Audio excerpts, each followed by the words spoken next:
hirya y'inzitizi uri guhura nazo nukomeza ugende amaherezo imigambi myiza Imana igufite izasohora.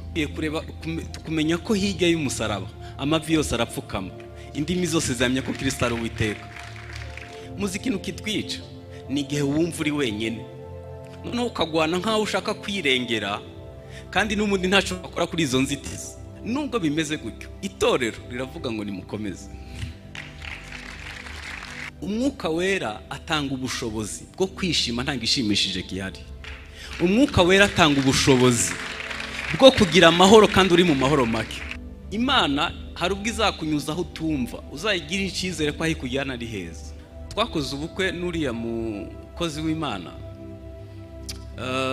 twese nta kazi twari dufite, twabagaho mu kwizera.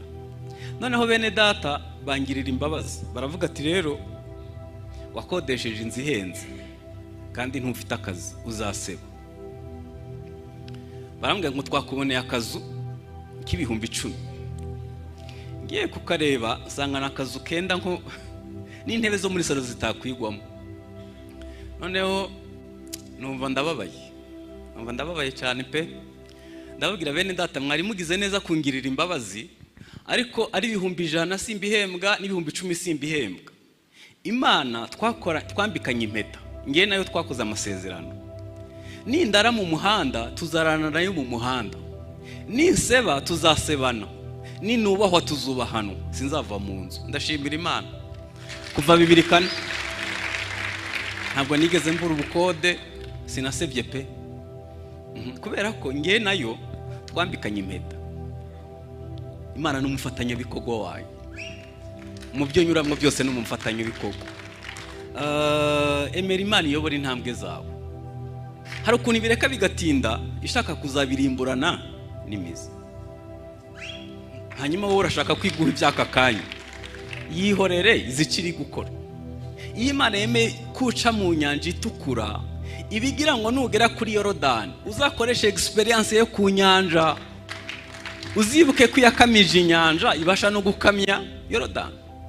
Ubunini bw'ikigeragezo nibwo bunini bw'umugisha Imana izaguha. Imana ifite ubushobozi bwo gukemura ibibazo ihereye mu mizi. Iyo nyobye nkamushabuza nareka kunkunda nakwiye, kandi kinsubizaho Yesu ari, cyane n'ukwibuka urukundo rwe.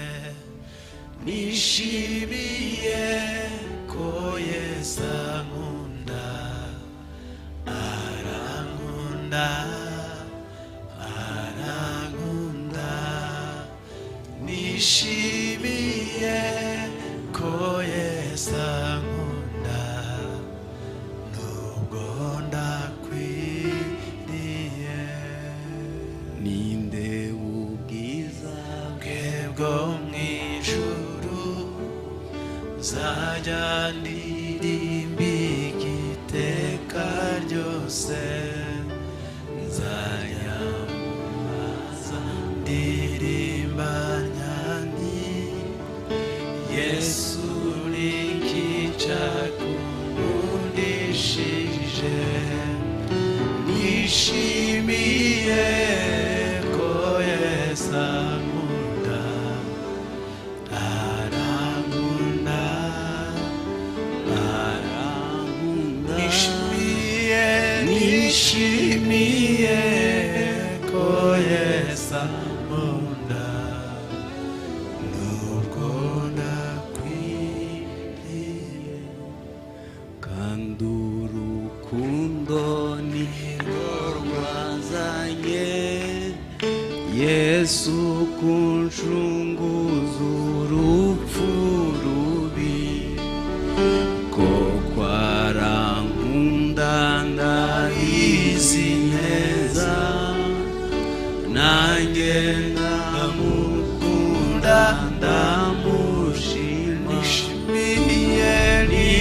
Nishimiye ko Yesu ankunda, arankunda, arankunda. nishimiye ko Yesu ankunda nubwo ntakwiriye. Yesu ashimwe cyane. Ndashima Imana ko impaye ubuntu bwo kubana namwe. Nazanye na madamu abasuhuze.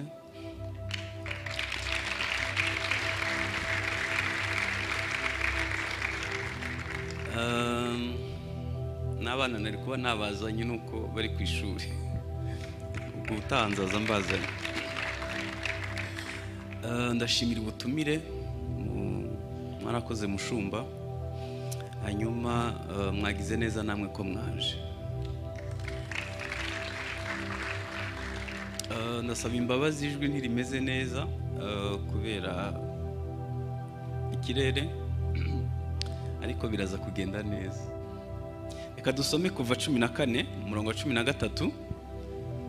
Kuva 14 umurongo wa 13. 13 na 14. Kuva 14 umurongo wa 13 na 14. Mose arabasubiza ati, mwitinya mwihagararire gusa mureba agakiza Uwiteka ari bubazanira uyu munsi, kuko abanyegiputa mubonye uyu munsi mutazongera kubabona ukundi. Uwiteka ari bubagwanire namwe mwicecekere. Amen. Muri aya magambo harimo amagambo 7. Icya mbere mwitinya, icya kabiri mwihagararire, icya gatatu mureba agakiza Uwiteka ari bubazanire, icya kane uyu munsi, apana ejo, uyu munsi. Hanyuma ikindi, abanyegiputa mwabonye ntimuzongera kubabona ukundi. Ijambo rya gatandatu, Uwiteka ari bubagwanire. Hanyuma rya karindwi ni uguceceka. Niba wabibasha ntabwo mbizi. Urugendo rujya mu ijuru kimwe n'ubuzima bwacu bwa buri munsi si ahantu hagororotse, si ahantu muri kaburimbo. Rimwe tunyura mu misozi, undi tukanyura mu mataba. Uyu munsi uri mu mwuka, ejo intege nke zikaba zaje. Uyu munsi uri umutsinzi cyane, ejo ukaba warashwe. Bibaho mu rugendo rw'agakiza, niko no mu buzima busanzwe bigenda. Nta kintu gisha, ni ubuzima bwa buri munsi. Hanyuma ubwoko bw'Abisirayeli nabo bisanze mu gihe kimeze gutyo. Ntekereza ko bahaguruka muri Egiputa bari bazi ko bahita bagira i Kanani. Hanyuma bisanga hagati y'imisozi ya Sinayi. Imisozi ya Sinayi ifite ubutumburuke bwa kilometero 2285. Hanyuma ku rundi ruhande hari inyanja itukura ifite ubujyakuzimu bwa metero 2000. Inyuma yabo hari abasirikare bakomeye ku rwego rw'Abanyamerika bubu, kuko icyo gihe yari yampire bayoboye isi yose. Hanyuma bari abanyantege nke badafite intwaro. Muri icyo kibazo kiremereye gutyo, Imana irababwira ngo nibakomeze bagende. Bakomereze mu nyanja, burira iyo misozi iresha icyo, bamarika amaboko babasubize muri Egiputa. Ijambo bambwiye kuvugaho riravuga ngo mukomeze mugende. Ntabwo nzi ibintu uri kunyuramo, ntabwo nzi ibyo uhanganye nabyo. Bishobora kuba biruta imisozi ya Sinayi, bishobora kuba biruta inyanja itukura. Iyi nkuru y'Abisirayeli ishobora kugufasha kubinyuramo udasubiye inyuma, urugendo rudahagaze. Nubwo bimeze kuriya bimeze, nimukomeze mugende. Mu kinyejana cya 21 harimo ibintu byinshi bigoye, byinshi bigoye. Harimo ibimenyetso bibanziriza Yesu kugaruka. Abamama bari hano, ibyo ngiye kuvuga ntekereza ko ari bubyumve neza. Gutwita amezi 9 biravuna pe, cyane cyane mu mezi 3 abanza haba hari mwirekwe bivunanye. No hagati muri urwo rugendo bisaba kwitwararika. Ariko hari umunsi ugoranye, umunsi w'ibise. Nari mvuze ngo ibise, umunsi umwe nagiye kwa muganga, hanyuma nyobera ahantu, sinari mva ahantu sinari mpazi. Noneho nyobera mu cyumba ababyeyi biteguriramo kubyara. Ibintu nabonye ntabwo bivugika. ntabwo bivugika igiseke cy'umuntu akurira urukuta nta maesikariye ariho, igiseke cy'umuntu agatukana yarariga burogera, igiseke cy'umuntu akarahira ko imbere y'Imana atazongera. Birasa nk'aho itorero uyu munsi turi mu bise byo kugaruka kwa Kristo Yesu. Hari ibintu biri ku muvuduko uri hejuru, ariko nubwo ibise bimeze nabi, nanje kukubwira ngo komeza ugende. Nta mpamvu yo guhagarara, nta mpamvu yo guhagarara kubera impamvu ndi bubabwire. Bimwe mu biri kubaho ubu, hari ubusambanyi bukabije.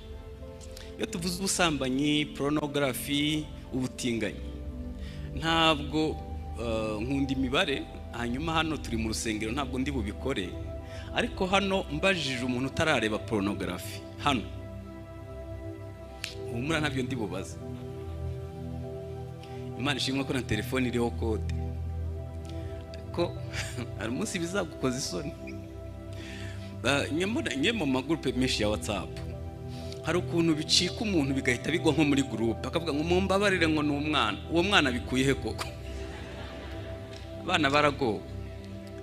Ndabizi neza mu bantu bicaye aha, tubajije umuntu utarareba pornography twasanga uwo mubare ari wo muto, kubera ko hari inkuru yasohotse ku gihe.com ivuga ko u Rwanda rugwa 29 mu kureba pornography cyane. Iyo nkuru ndabizi ko namwe mwayibonye ku gihe.com. Ubusambanyi bumeze nabi. Birasa nkaho ku mbuga nkoranyambaga hari ubukangurambaga buvuga ko gutunga umugabo umwe bitagezweho. Abagabo bo barasoniwe. Muribuka inkuru imaze iminsi ya Baltazar. Inkuru ya Baltazar, comment nyinshi zaravuga ngo erega abagabo nibyo bakora, ngo ahubwo igitandukanye nuko batafashe video. Birasa nkaho bitatunguye abagore ko abagabo bakora ibimeze bityo. Ubusambanyi bumeze nabi, hanyuma hakiyongeraho ubutinganyi, aho ibihugu bikomeye bibyemera ku mugaragaro bikabihatira n'abandi kugenza gutyo. Nubwo bimeze gutyo, itorero riravuga ngo nimukomeze. Hanyuma ikindi kiri nagereranya na ya misozi na ya nyanja no gusenyuka k'umuryango. Umuryango uri gusenyuka kuruta uko twese tubitekereza. Ibihugu biteye imbere, Amerika igeze kuri 45% ya divorce. Swede yatuzaniye ubutumwa bwiza, igeze kuri 50% ya divorce. Ukraine igeze kuri 75%, Portugal igeze kuri 95%. Hanyuma mu karere k'ibiyaga bigari iyo haburanywe imanzi 10, hafi enye zose ni za divorce. Birasa nkaho kubona urugo rukomeye ari nk'igitangaza. Ikibi kirimo ni iki? Nuko urubyiruko rumaze kwiheba kubera kuvukira mu miryango ifitanye amakimbirane cyangwa se yatandukanye, bakavuga ngo gushaka ntibifite igisobanuro. Ariko naje kubabwira ko ingo nziza zibaho, urugo rwiza rubaho. Ikindi gihangayikishije kuri ubu ni intambara. Mu bihugu 195, ibigera kuri 92 byose bifite intambara, zifite amakimbirane y'imipaka n'ibindi. Ariko no muri ibyo Bibiliya iravuga ngo nimukomeze mugende. Mu minsi ishize hadutse ibyorezo byari bihasanzwe, ariko noneho bifite umuvuduko uri hejuru. Covid yadusize habi, hanyuma haza icyorezo cy'inkende, n'ubu biracavuka n'ibindi. Ikindi gihangayikishije kuri ubu ni uburere bw'abana buri kwanga. Ababyeyi benshi bafite agahinda. Wa mugani, iyo tuje hano dukwiye kumenya n'iki cyo gusengera. Dukwiye kuba tuzi ko muri iki gihe uburere bw'abana burahangayikishije, kubera ko harimo ibintu ntashobora kuvugira hano. Ikindi ni ubukungu buri gusubira hasi bikabije. Abakire barushaho gukira ku isi cyane, abakene bari kujya mu mwobo. Ku isi niko bimeze, abakire bari gukira cyane, abakene nabo kubona ifunguro ry'umunsi bisigaye bikomeye. Ariko no mu gihe kimeze gutyo nabwo Bibiliya iravuga ngo nimukomeze mugende. Ikindi gihangayikishije ku isi gikomeye ni ihungabana. OMS ivuga ko iyo ubonye abantu batanu bari hamwe, babiri bose baba bagwaye mu mutwe. Iyo ubonye abantu batanu bari hamwe, babiri bose baba bagwaye. Ni imibare iteye ubwoba. Ihungabana rimeze nabi, abantu bari kwiyahura ku muvuduko utigeze ubaho. Hanyuma ikibabaje no mu rusengero naho abantu bariyahura. Meruka kubwiriza ahantu nashaka kuvuga izina, muri ico cyumweru cyari cyashize hari umuvugabutumwa yaje ahagarara nk'amagaze arigisha aranahanura atasha ariyahura. Birababaje kuba umuntu ari mu rusengero aho Yesu arahurira imitima, ariko akabaho arushe afite ibitekerezo byo kwiyahura. Iyo meruka guhura n'urubyiruko batari benshi, ariko nabonye imibare y'abafite ibitekerezo byo kwiyahura muri urwo rubyiruko rwa Gikristo, nabwo numva ngize ubwoba.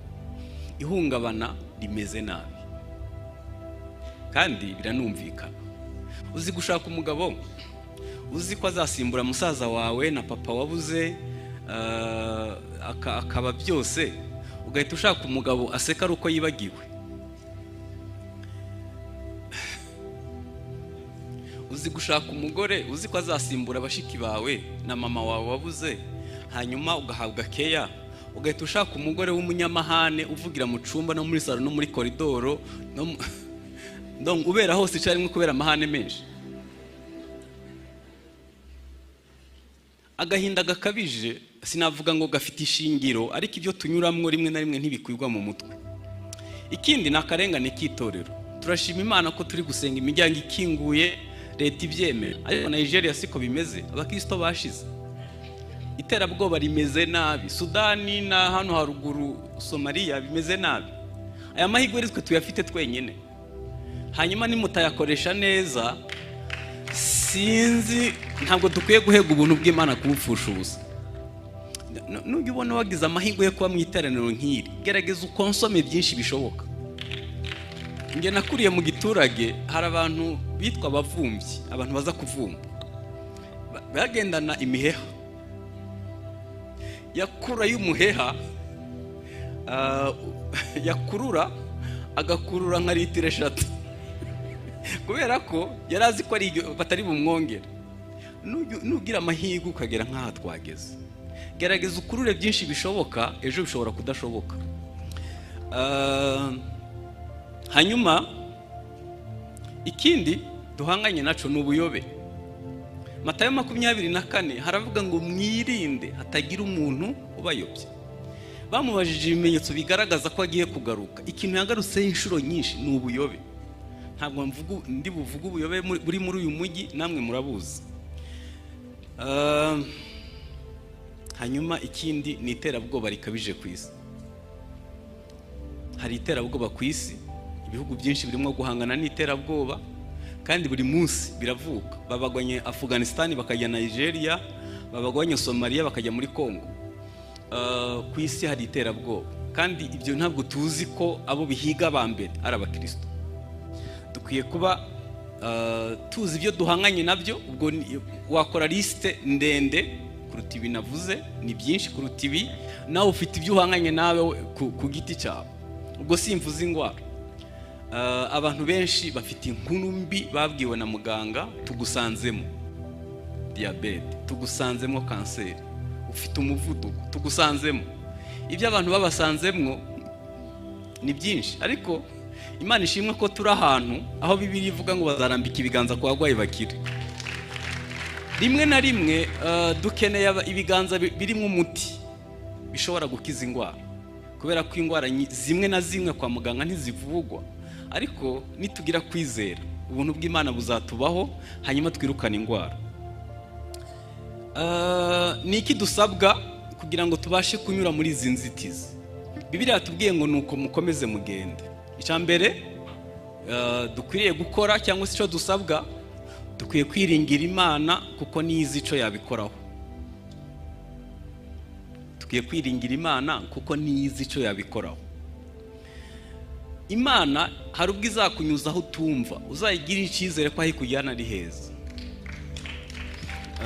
Umugambi mwiza iracaho ufite ku itorero. Hari ahantu nasomye hamfashije, Bibiliya iravuga ngo Yesu yarengeje amaso umusaraba, abona ibyishimo byamushizwe imbere. Ntabwo dukwiye kureba ku musaraba, dukwiye kureba kumenya ko hirya y'umusaraba amavi yose arapfukama, indimi zose zamenya ko Kristo ari Uwiteka.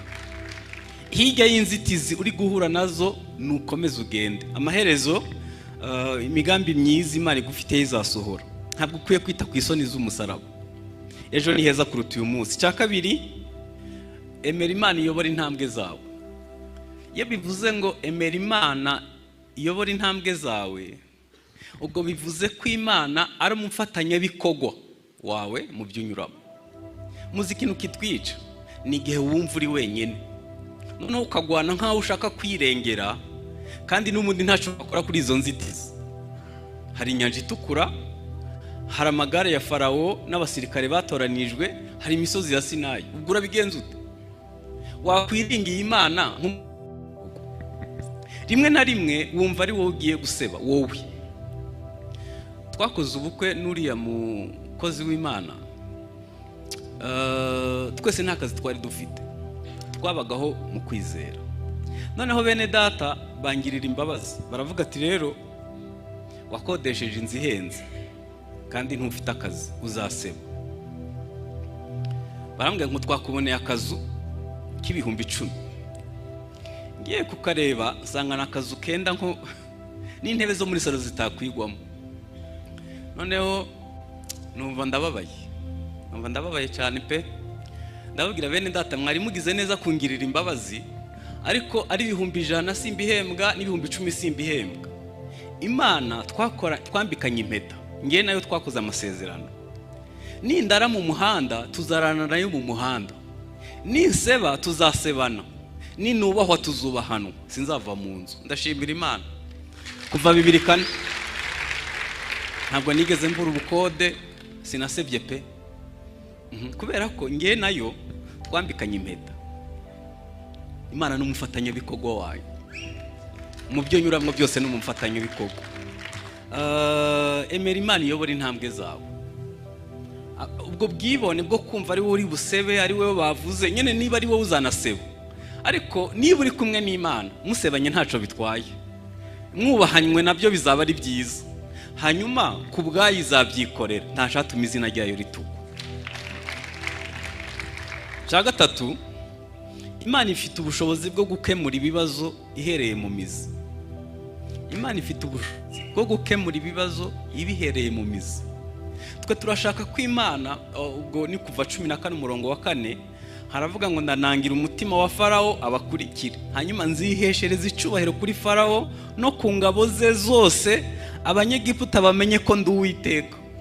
Hari ukuntu bireka bikadukurikira, none twe tugatangira kuvuga amagambo atari meza, ariko abashaka kubirimburana n'imizi. Hari ikindi cyari cyabanje, muribuka igihe Mose yamanuka muri Egiputa, ikimenyetso gikomeye yari afite yari inkoni yahindutse inzoka. Noneho abwira Farawo, aramubwira ngo rekura abantu bataha. Avuga ati ariko kunkanga, kwanza wowe uri umukrimineri, hano wahavanye dosi, wishe umuntu, ahubwo urankangisha ikibundi, Uwiteka niki yaguhaye? Ahita ashira inkoni hasi ihinduka inzoka. Farawo ahita hamagara abarozi bo mu burasirazuba, bari bahagarariwe n'uwitwa Yane, no mu burengerazuba bahagarariwe n'uwitwa Yambure. Nabo baraza bashira inkoni zabo hasi zihinduka inzoka. Inzoka zitangira gukina. Hanyuma ntekereza ko bikiraho Mose ubanza yaravuze ati yaranshutse nemera gushukika, nabonye mpaza kuzahava. Ntabwo yibwiraga ko ikimenyetso Imana yamuhaye abanyegiputa bacigana. Ariko hari ubwo Imana ibireka. Bibiliya iravuga ngo ngo inzoka ya Mose yagize uburakari irasama irazitoragura zose irazibika. Muzi impamvu Imana yemeye ko nabo bahindura inkoni zabo inzoka?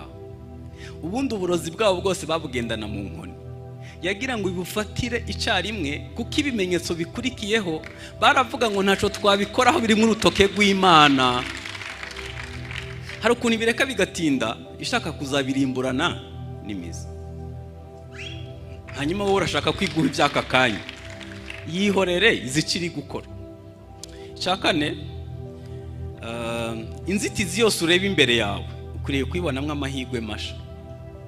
Buri nzitizi yose unyuramo ukwiye kugira amaso akwereka ko ariyo mahirwe.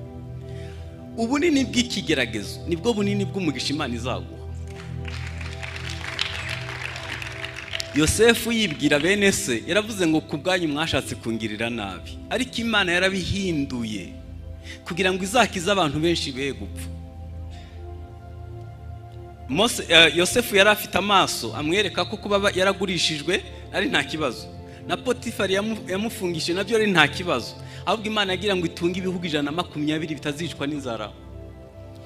Dawidi Musa ahura na Goliyati yavuze ijambo ryantangaje, yaravuze ngo gitangaje nibigiye kubera hano, ubundi yantabarira aho abantu batareba, none igiye kuntabarira aho abantu bareba gusa, ariko ni ya Mana isanzwe ibikora.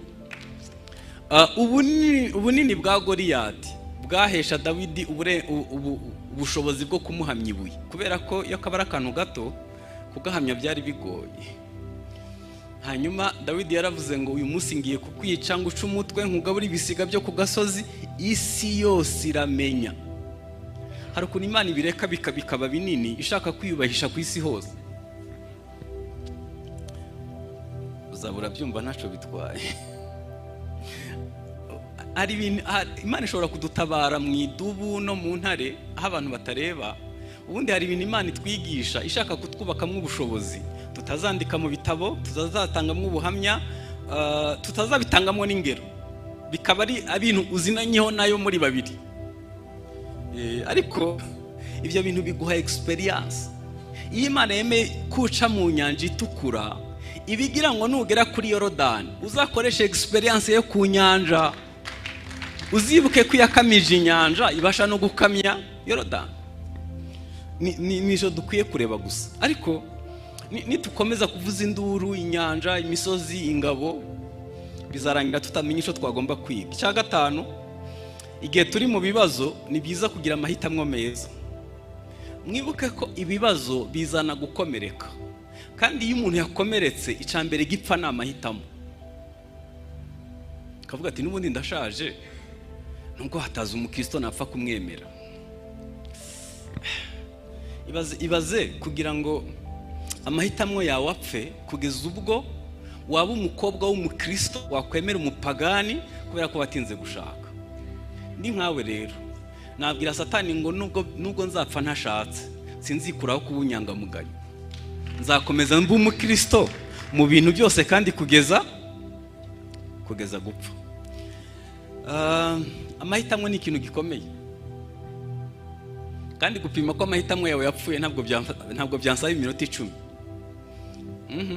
Biroroshe kubipima, ntabwo ndi bubivuge, ariko dufite abantu benshi amahitamo yawe yapfuye atazi icyo akwiriye guhitamo.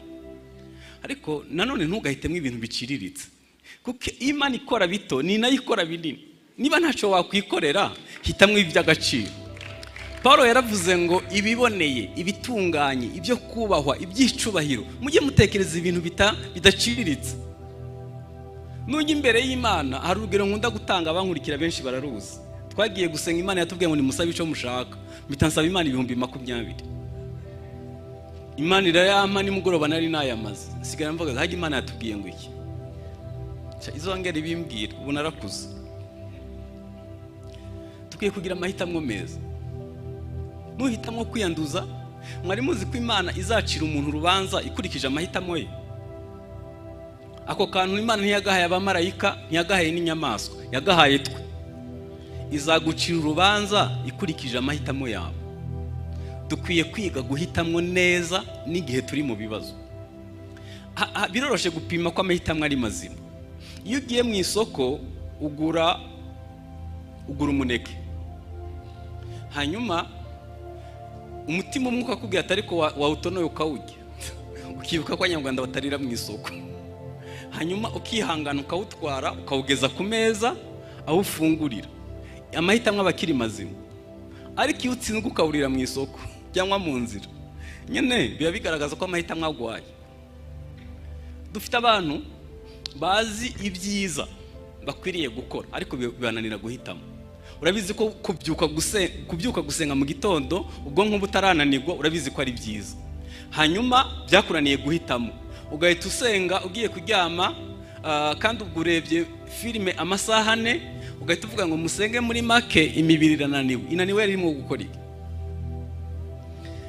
Dukwiye kwiga gukoresha amahitamo yacu neza. Hanyuma cya gatandatu, mu gihe cy'ibibazo ni byiza gusenga, ariko ni na byiza gutega amatwi ijwi ry'Imana kugira ngo iguhe amabwiriza y'icyo wakora. Intama ze zumva ijwi rye. Mu byeshuri baravuga ngo ufite ugutwi yumva icyo umwuka abwira amatorero. Ni byiza ko dusenga, ariko gusenga bikwiye no kudufasha kugira amatwi yumva icyo dukwiriye gukora ku nyanja itukura, ku misozi, cyangwa se ingabo za Farawo. Kimwe mu bintu bifite ibibazo ni amatwi. Abantu bacumva Imana bakiyobagwa nayo icyo bakwiriye gukora ntabwo bakiri benshi. Igihe Yosuwa yahura na marayika ku Yeriko, yamenye ko ari umujenerali umuruta, aramubwira ati ahubwo kuramo inkweto aho uhagaze nahera. Cyabaye yahise amubwira ngo nyakubahwa, umugaragu wawe untegetse iki? Uzi ko ari abantu baza hano bakumva gusa Imana yavuze bagataha batamenya icyo bagiye gukora. Yaramubwiye ngo hindura uburyo wapangaga ingabo, abitwaje intwaro bajya imbere, hakurikiraho abatambyi, hakurikiraho abavuza amakondera, hanyuma abaturage rubanda nyamwinshi bajya inyuma, bose baceceke, bazasakuza ku munsi wa 7 Yeriko isenyutse, kandi nabwo uwo munsi bazazenguruka inshuro 7. Dusa nkaho twamenyereye kugwana intambara mu buryo bumwe, turasa nkaho dufite rutine y'ibintu bihoraho. Ngewe maze imyaka 40 nkijijwe, ngigaburo gera, narabatijwe, umbyukije saa 8 y'ijoro nayobora amateraniro, n'ubukwe nabusezeranye umbyukije mu bitotsi bya saa 9 y'ijoro, ariko utekereza ko ibikorewe mu mwuka n'ibikorewe mu kamenyera ari kimwe. Twamenyereye ibintu bimwe, ibintu bidatanga umusaruro, ntidufite umwanya wo kumva Imana. Muri ico kibazo ntuzi icyo ukwiriye gukora, ntuzi niba uceceka, ntuzi niba uvuga. Gusenga ni byiza, ariko ni na byiza gutega amatwi kugira ngo umenye niba ari igihe cyo guceceka cyangwa ari igihe cyo kuvuga, niba ari igihe cyo kugenda cyangwa ari igihe cyo guhagarara. Cya 7, ikizadufasha kunyura mu nzitizi ni ukumvira Imana.